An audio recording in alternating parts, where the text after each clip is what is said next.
money is a taboo subject in our country. It seems that we're quicker to talk about our sex lives than our salaries. But if we don't get comfortable talking about money, we're never going to get paid what we deserve.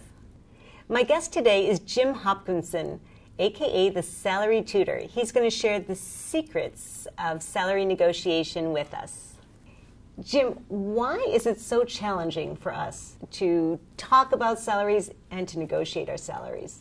Well, I think the main thing people need to do is put themselves in a salary negotiation mindset.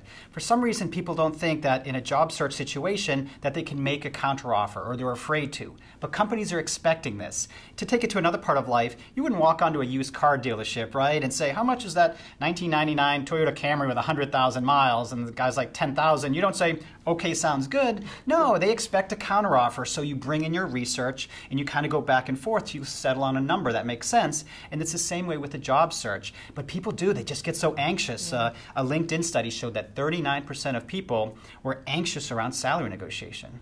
Is there ever a time when we shouldn't negotiate?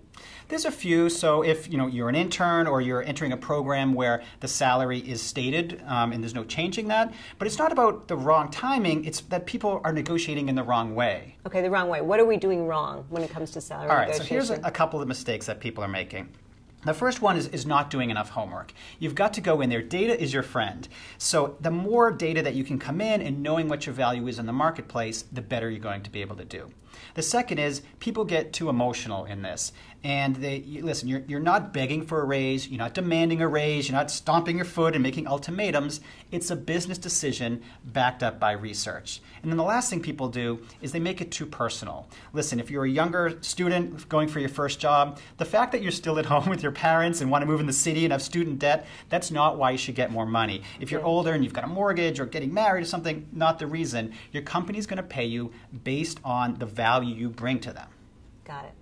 So what tips do you have to help us get paid exactly what we deserve? All right, so 3 tips. The first is, again, back to that homework. The more data you can do and have at your disposal, the better. So a quick example, I was talking with this lawyer that said she was a public defender and she went to a private firm and got a $20,000 increase. And I said, that's great, that's a great offer. Are you going to make a counteroffer? And she looked at me, she's like, didn't you hear me? I'm getting $20,000 more. And I said, it's not based on your current salary. So I was curious and I did some research. And what I found was that the average public defender makes about $50,000 and the average private firm pays about $80,000. So it's possible that she did get a $20,000 raise, but yet was still underpaid. But it gets worse. It said some firms in a big city or with a larger firm might pay up to $160,000. So who knows how much they left on the table.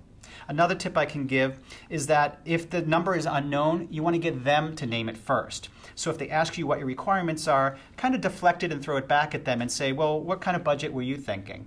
And then a final tip would be if you're going for a raise, again, make sure you have that data. And here's something your viewers can do starting right now, is to start tracking your accomplishments. It doesn't have to be updating your resume every week, but keep notes of when your boss had a great quote for you, when you closed a big deal, when you signed a new contract, all-time high in page views, numbers and specifics that you can bring to your boss when you're going for that raise. And I say take it one step further. Maybe if you're in marketing or new media, put together a digital portfolio on an iPad or a tablet that you can walk them through, tell a story, and be memorable.